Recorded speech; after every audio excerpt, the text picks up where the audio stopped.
for recording? I don't think mine's turning on. Is it working? We're good for recording.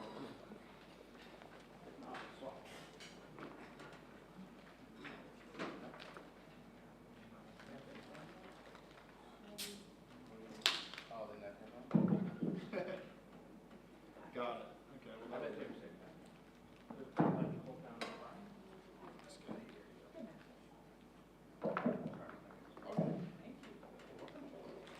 Okay, thanks everyone for being here. We're going to go ahead and get started. I'll call the meeting to order. Marcia, would you please take the roll? All right. Good afternoon, everybody. It's Christopher.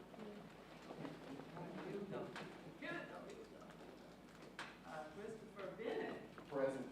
Pamela Bowers, Glenn Calhoun, Present. Erling Dodson, Present.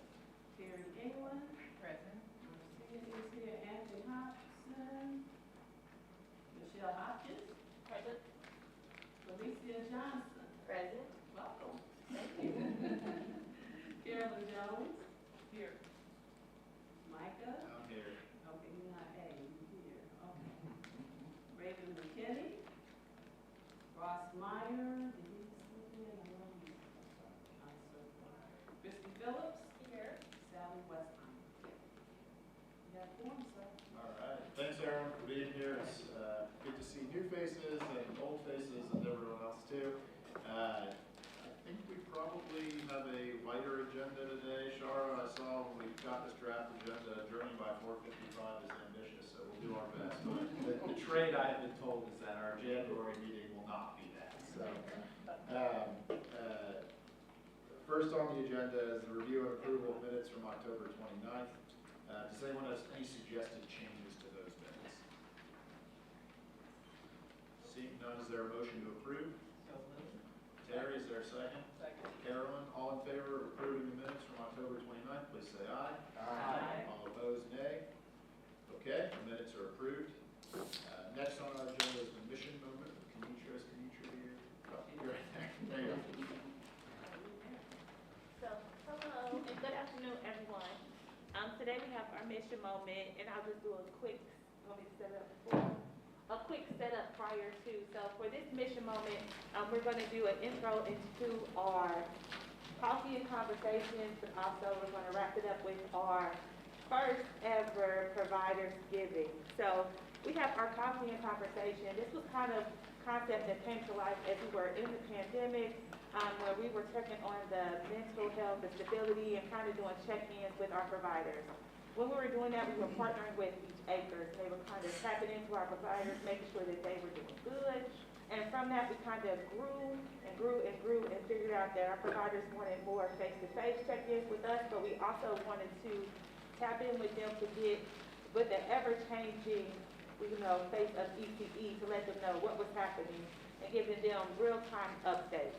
So with the leadership of Shara, but also the wonderful leadership of Florence Malone Crump, we came up with the coffee and conversations where we would go in person and have, transition from virtual to now in-person platform where we can actually have FaceTime with our providers, get check-ins, but keep them abreast of what was actually happening inside of CPP, but also the changes that were happening inside of ECE, but also get check-ins from them, make sure they were okay as humans, as providers, and also the ones who are taking care of our preschoolers, right? Because we want to make sure they are okay.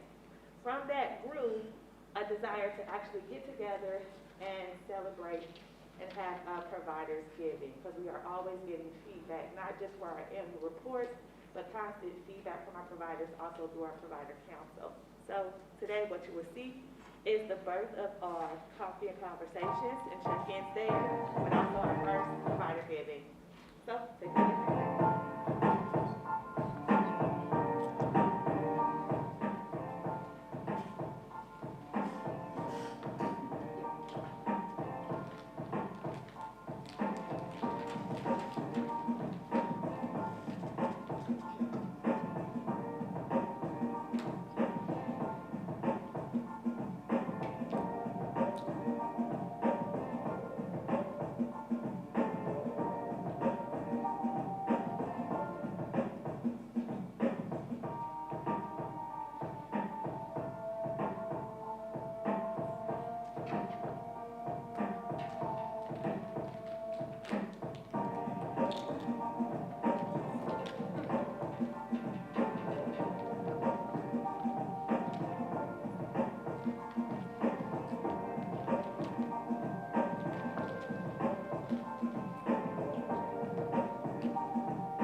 partners that make this possible, our CTP Plus partners, to the Greater Cincinnati Foundation for making our coffee and conversation in person function possible, but to everyone that supports us in these efforts. So thank you, Shar. Is there anything else you'd like to add? I would just say that this is following along with kind of best practices that we started with Beach Acres in talking about Parent Connect and what we need to do to make sure that providers are supported. Some of you also may have recognized that the new role for Head Start kind of lays out a 5-year trajectory in making sure that we support not only family engagement, wellness of our children, but wellness of our educators and providers. This is our effort to do that, to make sure that our providers can sit in community together, have peer support that we need, because many of our providers don't see a lot of adults during the day, right? And the rest to do that. So it really is something that we know is evidence-based, needed, and call to action that we think is supportive of making sure that we start to encourage the recruitment and sustaining the workforce that we know are early educators. So all private funds we use to do this. Without those, that wouldn't be possible. And we also had an introduction to some new ideas here in the room to do that. They got to meet with people from GCMI to talk about small businesses. We got to kick off the partnership we have with Bliss to talk about individual loans that they have. So it's something that will continue throughout the rest of the year, and that you should know as you donate and solicit and help us gain private funds, this is what we use to fill that to make sure that. So thank you. Any questions for Khadija or Shar on the mission moment? Glenn? Yeah, just, and this may be a weird question, but do we as board members get access to these events? Like, I didn't see it on the calendar, because I think it would be great, you know, if available to show up and to support our providers. Yes and no. We ask the providers what they want to do, and sometimes I don't get invited. Sometimes they say they would like to meet with their peers, and I'm well with that, because it really is whatever they design. And so we usually start with our provider council and ask the larger group, is it okay for others to come? What do you want it to be? For this one, the answer was no. They let me come, but it wasn't how to do that. So we will try to make you aware of that and let you know, but it's never our decision. It's always driven by the preference of the providers. Thank you. There definitely are some opportunities throughout the year. Anything else on the mission moment? Okay, next we'll move to committee reports. Governance, Marcia, you're up first. Okay, we have 2 items. First, I'm pleased to present to the board a nominee for the class of 2026, and it's Ms. Margaret Colbert. Is she here? She's not. Okay. Well, anyway, we want to submit her as a nominee for the class of 2026. So it would be for her a 2-year term, and her bio is in your packet along with our recommendation. As you read her bio, you see she has a tremendous amount of experience that she will be bringing to the board to help us think through some of the critical things, not only in our strategic plan, but some of the things that are before us into next year. And so by the guidance of the governance committee, I make a motion that we receive Ms. Colbert as our class of 2026 board. Does anyone have any questions for Marcia about this, for the governance committee? Okay, Marcia's made the motion. Is there a second? Sally. All in favor of, I guess, accepting the nomination, or ratifying the nomination from the governance committee, please say aye. Aye. All opposed, nay? Okay, she has been approved. Looking forward to having someone else join here. All right, our next board meeting will be in January, so we look forward to welcoming her at that time. The second item I have is also in your packet. On page 9 is the executive director evaluation process. And that's just so that you understand the steps. Our executive director and CEO is under contract. However, it's very important that we give her feedback on her performance. As she often asks, and she kind of said, just tell me what to do and I'll do it. And so, but we do want to have a process that's transparent and open and gives an opportunity for give her feedback in a meaningful way. So the process is here on page 9. It will start in January with the executive committee under Michael's leadership, and we'll proceed on through developing a tool, using that tool to outline her performance as it relates to our strategic plan, and then us to be able to give feedback on her performance and giving her that readout. So if there's any questions about it, you can entertain them now.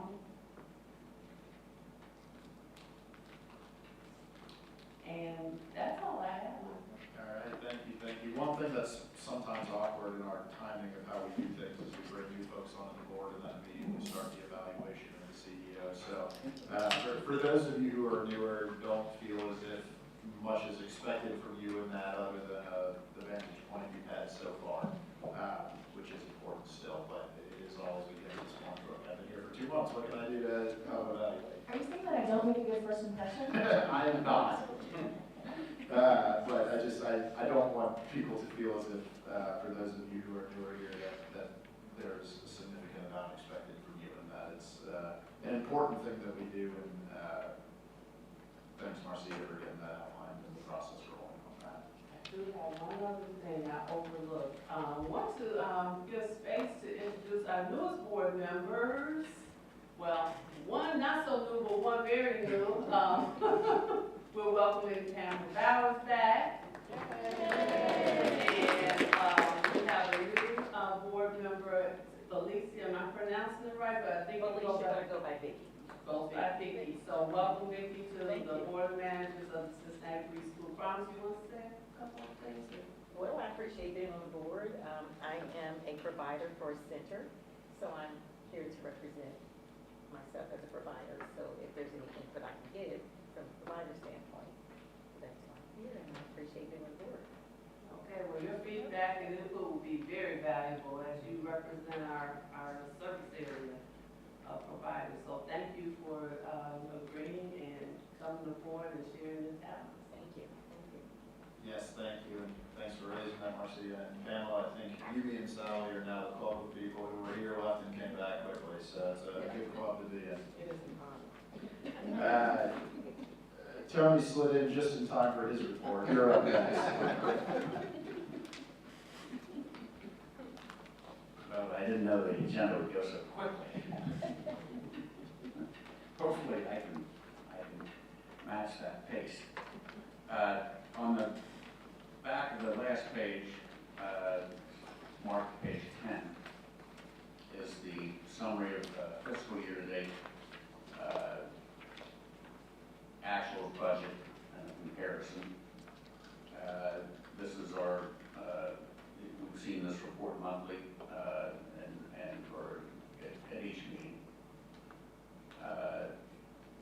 And I guess the one real comment is it's the beginning of our fiscal year is not typical in the fact that school is in session. And so the results are not really annualizable, if that's a word. But they do represent the start, and we have a month and a half or so of actual results through September 30. The notes, and again, just to remind people as we start this year, the notes that are provided really help explain the various categories and where we stand. And to me, the tuition assistance is always the most critical piece. What's fascinating here, and in discussing this at the finance committee meeting, you'll see in that note that the number of students is up significantly versus our budget, 620 students. What's interesting is that the cost per student is way down. So this will take some analysis, and this will take some work by Hector and the team to truly understand what's going on. And I think not to put too much stock in these numbers because they are so early in the year. So Hector is in the process of analyzing these numbers, and we'll see more. I think we're buoyed by the fact that we have 620 students signed up, which is really good news. The other variances and the notes, I think, explain them well. We have some timing issues. We have some things that were delayed, some things that have been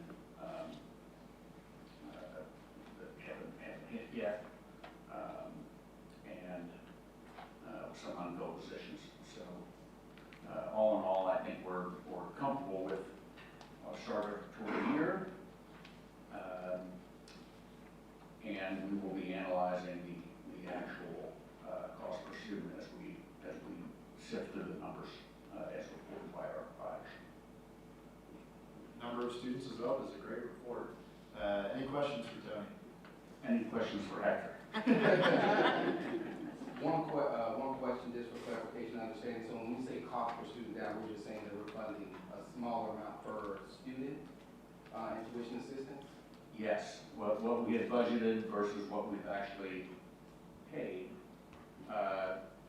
So if you just look at the actual versus budget number, 690 actual versus a budget of 742. If you understand that we have almost 100 more students, and yet we're under budget in our spend, that is clearly we're spending less per student than we budgeted. Now, some of this there is some delay in reporting. There is some delay in reporting from our providers, and the mix of payment based on what other sources they're getting. There's a lot of moving parts. So that's the work that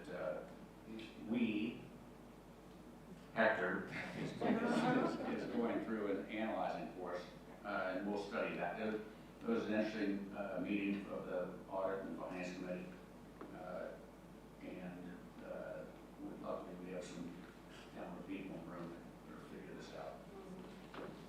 Hector, is there anything else you want to add on that? No, I think Tony's dead on, that the delay really is quite difficult, because if you get all the centers reporting that have the most other assistance, Yep. then it'll skew, right? You're just counting child, but you're getting the ones that cost us less. So just need to flush that through. When you only have 6 weeks of data, you'll get some of those. But yeah, he's right. I live for this stuff, and this didn't make sense. So I'm digging. One quick question on that, Hector. Let me pause with it. I just want to clarify, what's the difference over the timeline from years past? How is this different now? Either someone, like how is this different from years past? Why is it such a big gap now than years before? And Yeah, it's always been like this. So, great question, and I'll tell you what I think it is.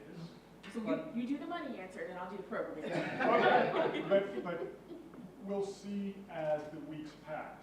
Some programs have taken to reporting every other month their children, Okay. as opposed to everyone, which to me it's a great sign. It means that they don't feel a money pinch that they need to report right away in the first 5 days. So I think that's polluting my data. I never used to see that before. I rarely had programs roll over from month to month that were delayed in reporting. Now I see it more often. Okay, so there's not an expected kind of reporting. Okay, all right. I'll let you go. So there is. There is a deadline and there's a reporting, but what we see is a lot of flux in the system. So I can tell you 4 reasons of what I think is driving it, right? One is sometimes, yes, providers do not need their attendance forms in exactly on time, right?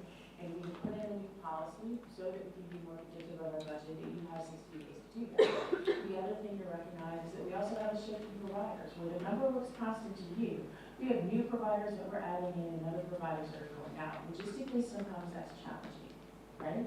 3, because we continue to be filling a gap to a certain amount on the cost of quality, providers have seen a lot of shifts.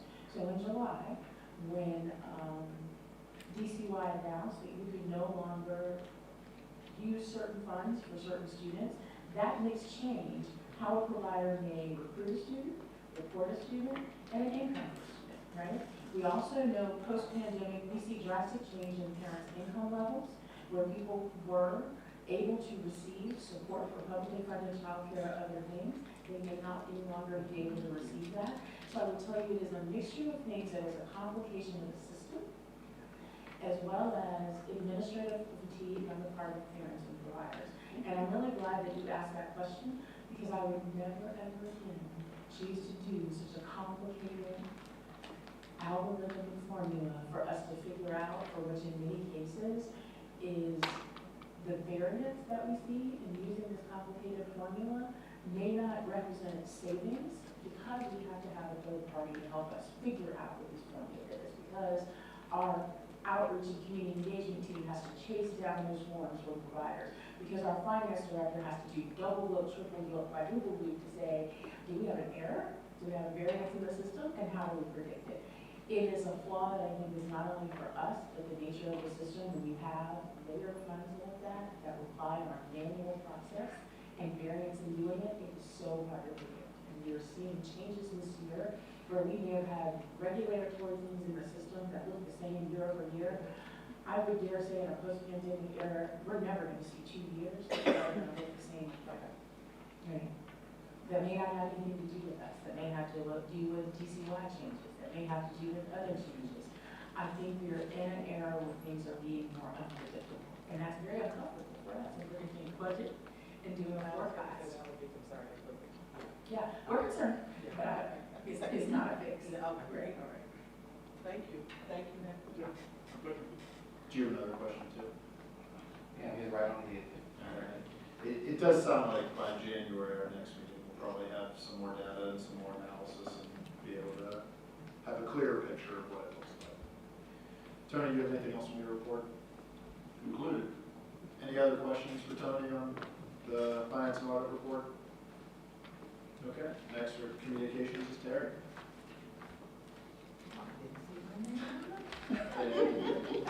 Do you have a report? I don't want to put you on the spot.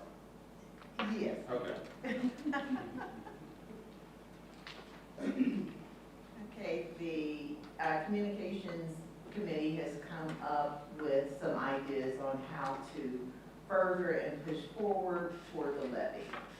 You know, so we're looking at provider stories, we're looking at parent stories, we're looking at our family stories and our community stories to show the benefits of being involved with Cincinnati Preschool Promise. We want the community to know as we go forward to this levy how important this initiative is and what we're about. So we need to really get out there and make sure that the community knows what we're doing, what our mission is, what our purpose is, and how we can go forward in the future. So we will be in contact with you with additional information from our committee because we just started this. And I think Shara has some other information as well. I'll let her address that. So that's a good segue in my game report, if I could do that. Can I jump in? Yeah. So, Patrick, if you would flip another slide for me. Let me do this first and we'll come back to communications. You guys will all see a dashboard. There's not been very many changes to the dashboard in the last month. I will just call your attention to the things that Terry mentioned in terms of our communication campaigns to continue to do Promise Power Partner Thank You, and making sure that we highlight, as you saw, the preschool and educators for the month.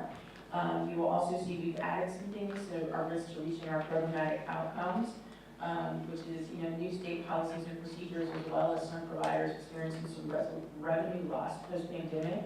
But what you'll see is continues to be solid is that we are exceeding or so close to our goal, even though we're not halfway through the year with our tuition systems, right? We're at 96% of our measurable goal, and you will see we continue to welcome new community providers. So those are the things that I wanted to highlight for you on the dashboard. You will also see the one page that is the tuition assistance application status, and we have processed 1,273 applications. I have to give a shout out again to Florence Malone Crump, right, Amber Mitchell, and to Sydney, who has really been our community engagement and outreach team to make sure that we maximize what those enrollment numbers could be and how that would look at it. You know, Hector's number is always a money number in the 600s and how much he pays. When we count the number of students who have been enrolled and actually sit in a seat, we're over 1,000. And that is always what our target is. So we're very proud of that. And before you can ask, Chris, we have the denial of things here. The primary reasons are that people were not in the district or their income was too high or age restrictions. So we continue to track that. All the too young students, we make sure that we reach back to as well. A couple of other things I wanted to highlight for you on a few other slides as part of my report. One more. Is that we continue to be able to manage the changes that we see in the system. We see a growing demand for special education services, the social and emotional learning needs of students. For the first time, I don't know how many of you signed up for the first 5 years fund that sends that 5-minute read in the morning. The 2 lead articles that have been in there are the increased numbers of suspensions and expulsions in preschool and kindergarten, right, which is alarming to me, alarming. And how we can address that and support our providers in other ways. It's understandable, but how do we address and tackle that? Changes in state policies and procedures and practice. Everybody's excited about the science of reading. Grants are on the way. They were supposed to be released at the end of last week. We still haven't seen the guidelines yet, and everybody is really anxious to make sure that they can do that. And we want to support that information conduit and how that comes. The licensing integration that the Department of Children and Youth has announced, where they're taking Department of Education, ODJFS, combining all that into one licensing platform, and how they inform providers to do that. Continuing to make sure that our workforce stays solid, our provider wellness that we talked about, and really the changes that are happening here in Southwest Ohio with our alignment in the early childhood education ecosystem. We are very lucky in that our community, our philanthropists, everyone here has made a commitment to early education. The flip side of that is it also makes it messy to get everything aligned with the common goal and how we do it so that we have many ways to reach our common goal, but we're continuing to do that. Our goal with Preschool Promise and Dr. Jean, that we always say, is that we're driving system change. We're making sure that we're funding the direct services that otherwise would not be available without us. And our goal is really to be a sense of stability, right? For families, for providers, for communities, that Preschool Promise is here, and there are 2 things that we're always going to deliver on. And that is making sure that your child has access to a preschool and making sure that our providers and educators are supported to the maximum capacity that we have, right? Other than that, you know, I have no other goal. I think about, I was fortunate to attend the NACE conference, that is the National Association for the Education of Young Children, that is about 80,000 members strong. There were 7,000 of us in Anaheim the day after the election, and we were all of different opinions about how the election came out, right? And LeVar Burton gave the keynote address. I don't know if you know LeVar. Jordy LaForge, Reading Rainbow. So we may go back to when he was in Roots. But he gave he gave a really inspiring speech about his commitment to literacy, and he said, "I have no choice. I have no other plan, because this is what I know makes a difference for our children, and somebody's have to show up and do the work." Right? And that is really what we need to hear at that time. So, next slide, Hector. Can we get him to be a promise reader? No, we can't afford that. He was very clear. I did ask that, and he told me what that looked like. This person, no, we can't. We still have to do it. I have a question on the last slide. You talked about how there's so many, that everybody's on board within the community from different sectors. What's convening? Who's convening, or what's the table where these discussions are taking place with all the different sectors? So we're still building the table. I wish I could tell you there's one table and we're all around it. We're not. And I think different parts of the sector are doing that, and I will wave to Patty in the back. I would wave to our 4C partners as well. We are very strategically trying to say, how do we rebuild that table? Because it is, we're not all yet together, we're in a room like this, all at different tables, and I think that's part of why you see those of us who have been designated, not chosen, as leaders in early childhood education, that we look a little wary, right? Because we don't want to miss a seat at any one of those tables.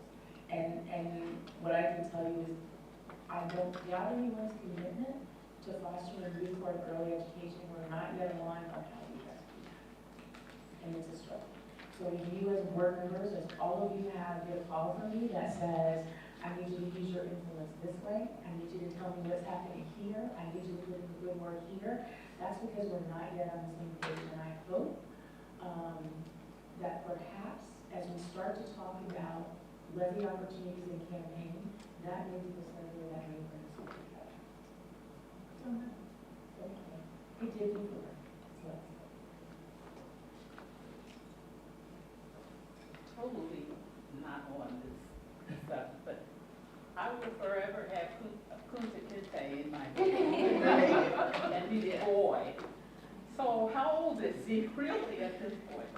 So he's older than me, you know, I'm in my 50s, right? Okay, see, I can't picture that. And I wish I would have put the picture Sorry, there, but I didn't, but that's okay, I'll make it quick, because we still have some time. I will send you the picture, but he is really a champion, and I Yes. know that he started his career thinking that he was going to be a Catholic priest.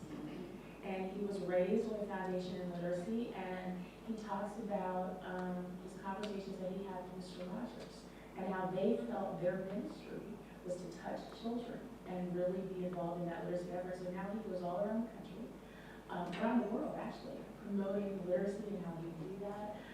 Talked about, you know, how he saw his time at Jeopardy and now getting his own show on Trivial Pursuit that's connected to that. And I can't tell you anyone that could have been more inspiring of how no matter what work you do and what you think your trajectory in life is, you have something to give to the children of the world, right? And I think that was the takeaway message.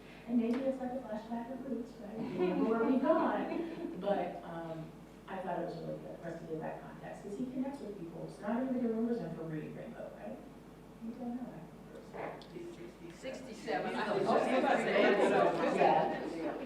But he looks very uninspired when I say I'm in and over 50. But 67 is you. Yes. Question back to the last one, sorry. Last little section. In the finance report, it said 660 students serviced. In this report, it says 995 approved. Yeah. Is that just from when the reports were full? Not at all. It's a different calculation. So Hector is going to actually do the number of students that he makes a payment for each day in preschool, right, in that month, right, or hour calculation or day calculation. What we look at is the number of applications we have approved and a child that sits in a seat a minimum of 1 day. So our numbers are never going to match up. Different calculation, different thing we're counting. We report the enrollment number, right? Hector does the finance number. Because if there's a child that's enrolled, it may be a situation where you're still paying for a child, but at some point, not recently, but at some point, we were just paying co-pays, right? Yeah, and you also have the child that comes in and moves out of district. That counts as one child for me. Counts as the person who substitutes that child, counts as a second child for her. Right. But to me, 1 month I paid 600 children. Next month I paid 600 children, but it was a different child in there. Right. Right. But for me, you took 2 seats. 2 different places that no one else could sit in, right? Right, so that's how we measure it. And what I would say is if we do a reset and start to do that again, we would try to unify that for clarity, because that's hard to explain in a soundbite. It just looks like the dad's dirty. Right, but that is what it is. So, yeah. One quick question since we went back to finance. I think one thing I would be interested in looking at is actually looking at dollar per student. And we could probably have a conversation if it was looking at dollar per student in terms of who actually pay for it versus enrolled.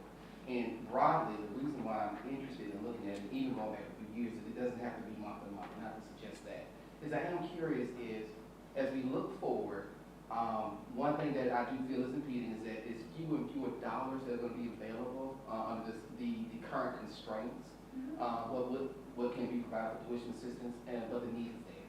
And so my hypothesis is that if I were to look at what we currently experience in the forecast in the future, that we may still touch or approve 1,000 students, but the dollar will likely go down. And so what does that look like? I don't know, but I am interested to see, is that a point of analysis for us to see if there's something that we could potentially be inspired to do differently, or something for us to just monitor. So that is a request. And What I would say is it would be good for, we can sit down with you and talk to you, because we get a very comprehensive report that tells us what we're paying per student, right? It gives us breaking down into groups, whether it's a family that's 200, 250, 300 FPL. But I can tell you that that variation is going to change based on a lot of factors that we may not be able to control, and that is the publicly funded child care add-in, right? And we know the recent change from the 50 percentile to the 70 percentile. We have that information available. I'm not sure if, given the changes on the state side and other things, if looking at that year over year will give you the snapshot and the analysis that we need, but we're happy to look at that with you, because we do get that report every month. I think, Rob, it's always about asking the right questions, because we can dig and swim in data all day, but I am curious if there's some value there for us. And I think the other thing I was going to ask you is at our last meeting, you shared with us some ballots to watch as it relates in terms of the levy. I know we're going to get to that part, but I am curious, based on what we saw in terms of performance, not only locally but nationally,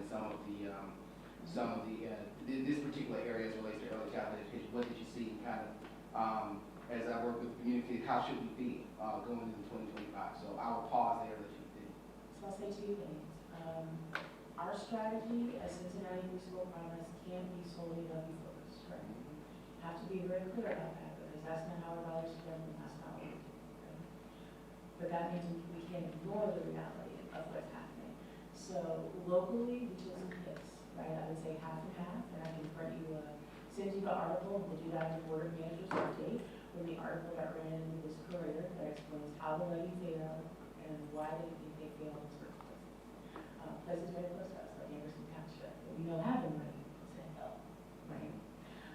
Nationwide, there will be a webinar on January 16th that the Children's Funding Project will be promoting that talks about the 5 biggest successes that happened across the country of people that were able to solidify ballot-led initiatives that secured that.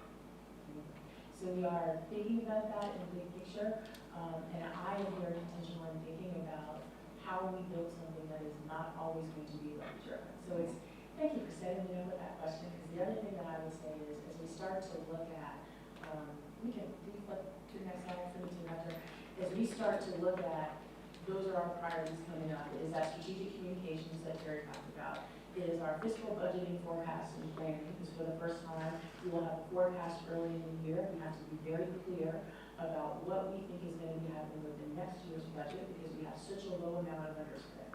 We gotta hit it, right? Fortunately, we have a finance director that was within $18 of the forecasting match, so I don't worry about it. But we have to make sure that we hit it, right? Making sure that we align our programmatic policies and procedures for what the reality is now versus what we see coming. The lesson that we learned from some places like New York is before they went to ballot, they took the learnings that they had over the last 4 years and made drastic changes in programs, policies, procedures, and contracts that suck. So I want to be really clear that we make those programmatic policy and procedures changes that benefit us, but not that causes more disharmony and disunity in the system, right? And being strategic about that. Talking about our year 8 evaluation and finalizing the scope of work, because we're still not there for what we used to do versus the shock of what we're going to do. Because as you all remember, we cut that budget by 65%, right? And that's a lot to look at how we do that differently. And then hoping that we are very able to strategically engage with Cincinnati Public Schools to start to have those conversations. They have shared with us what their timeline is, what they're looking at for ballot language. I think the time is for us now to lead in and start to have those conversations. If they're not my conversations, it is one that we need to have with you all as board members. Our theme and overall what we're pushing on is the power of the promise. If you can, there are opportunities ahead. I don't want you to think it's all gloom and doom. And we went to some strategic planning sessions this week, and they really said to us, you know, we had to challenge the notion that many nonprofits operate to keep themselves in business, that they perpetuate what they do. Please hear me when I say I am trying as hard as I can to work this out of business. right? Because ideally, what we've learned in the first decade of the preschool promise is how and what, right? We're pretty good at this, if we can make the change and pull the levers that we know. I hope that we have the next 10 years to figure out how we get to universal early learning in our community so that we don't need preschool promises, right? And be clear, I didn't say universal preschool. I said universal early learning so that we don't need this. And the best example we have is what we started with, which is Denver. It's taken them 26 years, but they will never have to ask a voter for an again because they are built in with perpetuating funds to support the community. So yeah, I'm working real hard to get out of this. So the opportunities that we see ahead is that we're excited about our CPP Plus partners. 4C for Children is the CCR&R. I don't want to minimize how lucky we are to have them. Not every community has that. They're a conduit for the state. They are there for the providers. Without them, we can never afford to meet the goals of what we did without a comprehensive, not only 4C for us locally, but the Ohio Child Care Reference and Referral Networks, right? Queen City Book Banks, can't give them enough credit. We picked up 180 boxes of books from them that we're distributing to our providers and families. And that donation allows us to engage families because they have different topic books, they have school-age books for us to push the concept of family literacy in a new way. As you know, our PB&J Musical Journeys, everybody's excited about that. It is the only event we have a year that we directly engage families that are life skill based, right? Caterpillar is coming out with, I don't know if you can see Bloomy. It's the new flower that helps regulate emotions that we hope we're going to get that supplements and complements the Caterpillar. It is the resource that I can say, along with PB&J and American Legacy Theater, that we get the most positive feedback from providers that said, we would not have been able to afford this. It is something that is essential for us to do with emotional regulation and how we engage students and families. So I'm going to spend a little money, we do not plan, so the budget may look a little different, to get the new Bloomy. You hold her like this, you flip her, and you roll on her to calm your mindfulness, and she pops out the other side. So we're going to do that, and that's called Caterpillar. Our local early childhood education initiatives, kudos to Santa Maria that they did get a grant for about $400K to continue to promoting our preschoolers program. They came to us and asked us how we can support. We didn't have $400,000, but that is truly a comprehensive program in their community that looks like the continuum of Head Start that provides services that they were able to compete with that grant funds. So we'll be working with them on how to amplify it. Head Start Innovation Fund and United Way answered to say, what are the gaps in Head Start and how can we fill those gaps, not only here, but across the river in Kentucky. Groundwork Ohio releasing their legislative agenda, and Success by Cincy's push with their early childhood education frameworks tool that will help us with that communication and messaging so that we as a community are saying the same thing that frameworks help us establish to do that. Nationally, we know the cost modeling and fiscal management projects are underway, led by the Children's Funding Project, Policy Matters, Groundwork, and Earn and Learn Dayton. So let me be clear, cost modeling tells us in a different way than the market rate surveys that we've done for year over year, how much it actually costs to provide high quality early education in our community, right? We cannot do that. It is an 18-month project. We're all going to be mortified by the numbers, but it has to be done, right? The companion piece to that is fiscal mapping because that's where the money begins. So the entire state of Ohio gets mapped on every public dollar that goes for anything related to K through 12, early education, after-school programs. So while those projects are moving in tandem side by side, for an organization like us, one is not useful for me without the other. If I know what it costs, but I don't know where the money is, that's not helpful. So we're going to need both of that. Unfortunately, that information is not going to come to us prior to the levy. I anticipate the first release of that coming at the end of 2026 to early 2027. So that puts us in a predicament, okay? But here we are. We also are part of a nationwide ECE implementation work group that is sponsored by New America, which I have great hope in because it puts us as preschool promise in the forefront of national leaders that say, how do we struggle through this together? What are the best practices? How are we attracting new funders and partners that say they may want to invest in us? Anyone from the MIT Blueprints Lab, right, to the Foundation to say, how are people looking at us to be at the forefront and how can they learn from the lessons that we do? Not just in funding, but day-to-day implementation and how we do this. So we're proud of that. And lastly, I think the opportunity that lies ahead for us that we're really excited about is from a CPP operational perspective, and I have to say thank you to the governance committee who actually made me step back and think about what we've done. I am so proud of the team that we have at the preschool department. And so I would just like the staff who's here, just to wave your hand for a minute back there to see who they are. We'll see Sydney outside as well. Just say thank you to them. Because what I know is this team has the ability to be flexible. They have the ability to be nimble in a way that we might not have before.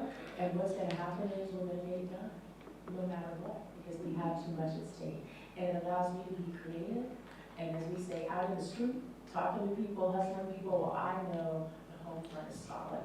And I have to thank them for that. But FYI, we're tired. We're tired. And so just to remind everybody that we're solid, but we will be taking a break for Thanksgiving. And you will see us in December, and we'll be full force, ready to run after data strategic planning, operations planning, and programmatic planning that will happen in December. We'll come back at full strength January, and for us, full strength means we'll be doing more, but also asking more of you. So that is my report. Any other questions for Shara? Okay, thanks for that report. Next we have Cincinnati Public Schools update. Is Vera here? Vera, I see that, right? Come on up, Vera. Join us up here if you don't mind. Kind of busy up here, so where do you want? Where? May I sit next to you, Ms. Jones? You may. After you can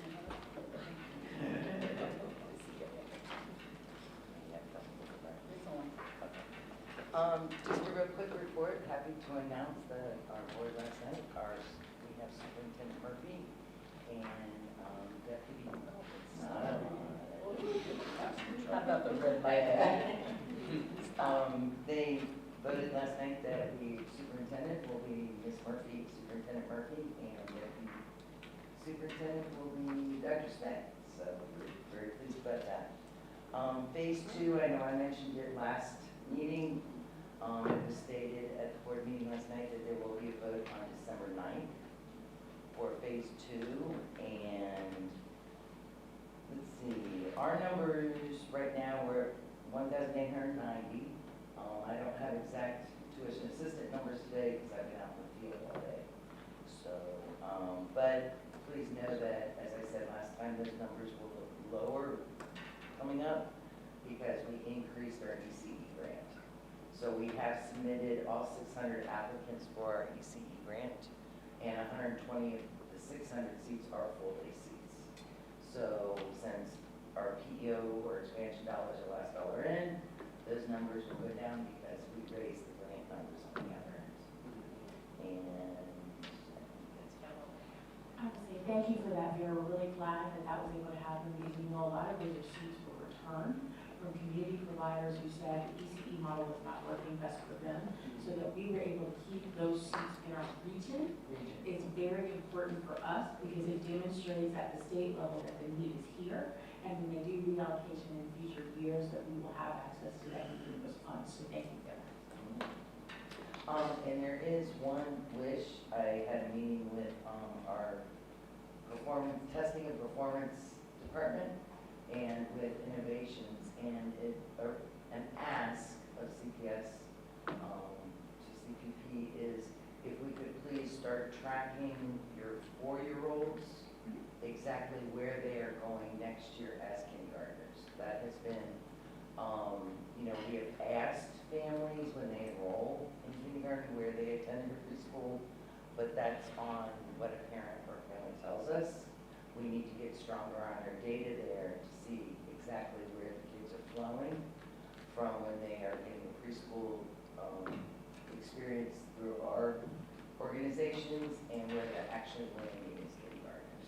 So that's an ask. Yeah, and I think we should pretty much be able to do that because that's the number that comes out in KRR, right, for that match number.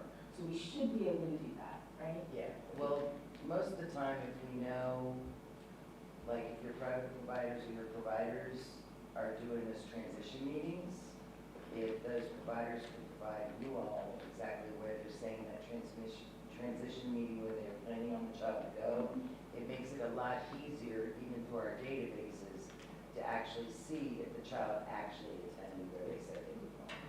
Yeah, I think what we may do is we may add a layer of our application for that, right? To make sure that we can do a release and be able to track that internally, because I think it is, it may be complicated for our providers to try to navigate that. So let's talk about how that can be done. And that's all. Any questions for Vera? So there, 1,900 some enrolled in preschool? 1,890 as of today. And is that, are you pleased with that number? Is that? My goal is 2,200. So we're making our way. We're on track right now with where we are usually this time of year. We do have children that are in process as far as they're being evaluated that will be joining our preschool disabilities classrooms or other like co-teach classroom. So we know there are some children in the pipeline. We also, we're still enrolling. So we still have families that happily are moving to this great city. And families that are making a decision, finally maybe their child is at home. And they're like, okay, you know, grandma's not gonna watch them anymore. So let me find a place to enroll. So. And that's total enrollment, that is just That's total enrollment. That's our Head Start funded, our EC grant funded, our expansion dollars, and tuition, and our Title I dollars. And how many seats does CPS have for the preschool? We say 2,200, we have a little bit over that. 2,200 would be virtually full then. Yes, 2,200 would That's be great. full. That's great. Those are high quality seats. Let's fill them up, that's great. Let's see what happens in phase 2. You said it, I mean, we will be able to, Tony, on an annual basis, what we started to do in Innovation 2 is kind of be able to use updated ACS data to say how close are we to the total population of eligible preschoolers that live in the community, and how many we're serving overall on both sides, and how many are funded, right? So that's the numbers that you saw before that were like the 41%, the 54%, and the 60%. And again, I would say, we're glad for any percentage, because when you look at the state of Ohio and the number overall of early learning education, it usually hovers between 10 and 14%. Right? So to say we're paying for 40 and serving upwards of what I think we're going to top at 60 this year demonstrates the remarkable efforts of our community planning that we do. Very good. Vera, does any of your every child, early childhood slots, does not have an income requirement? We look at family poverty levels. So all of your funding for preschoolers has the income requirement attached to it. I mean, Yes. Cincinnati Public Schools is So not for- income required. no. Anybody living in the district can go there. So if a family has 200, if they are 251% above family poverty level, then that would be a tuition paying family. And our tuition is $7,000 a year, or $3,400 for a half day seat. Yeah, so there are some slots for those children Yes. that is not part of the income gap. Yes. Parents But just we have- only provide grant funding or expansion dollars up to 250%, not 300%. Mhm. And I think if I remember correctly, last time I was there, there's not a big percentage of spots filled with kids over 251%, is that right, Vera? I'm sorry. It's not a huge percentage of the spots that are. No, no. Almost all of our students are grant funded or funded in another way. Vera, how many of those, of the 1896 are CPP? That's the number I didn't get today because I was out in the field, but I'm gonna estimate probably around 800. Okay. Hector, do you have our numbers? I do not. Okay. And the ECE switch is going to, the ECE grant may also. Yeah, we have 600 seats that are funded through ECE. We have 701 Head Start seats. Okay, and of this 1896, is that in line with what you did last year? We are pretty much on target with where we were at this time last year. Okay, And then we ended the year, over 1950. okay. Yeah. And when does your year end? Our year ends, May. In I mean, May? Oh, school okay, the school end of ends school May year. 26, Okay. yeah. So that's, yeah. Okay. Okay, great, thank you. Any other questions for Vera? I just asked this one because of a few families I run into. Enrollment for next year for preschool. I've heard so much activity around, is the, for example, if I want to do a magnet school, is the lottery form. Yes.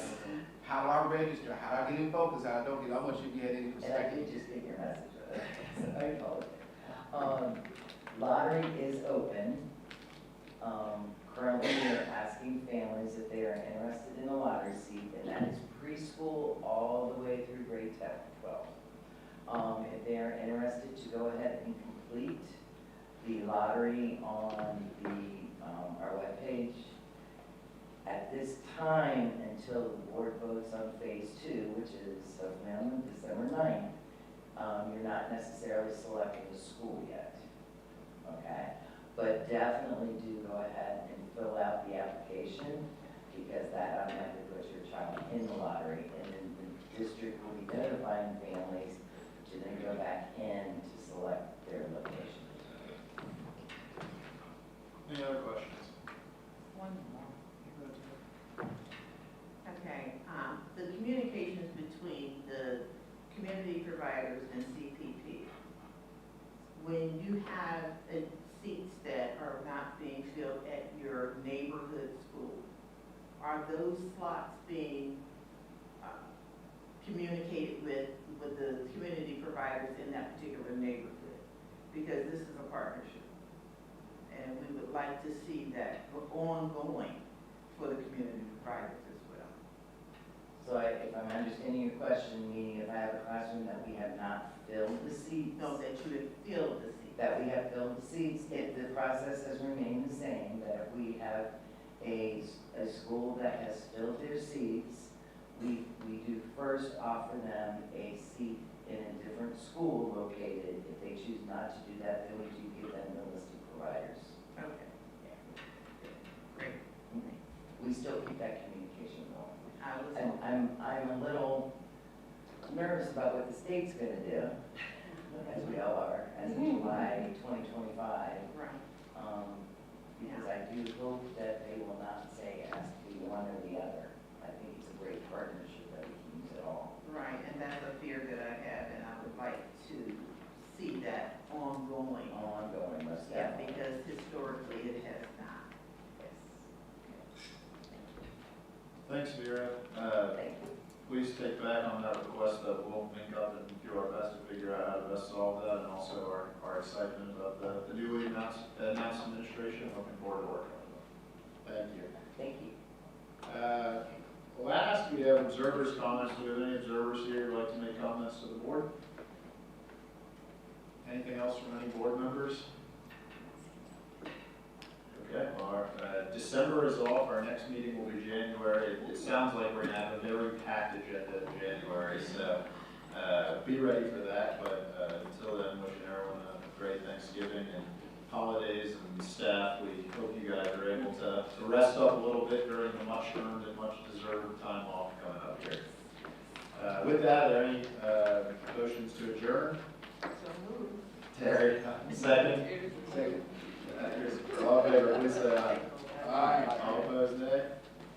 Meeting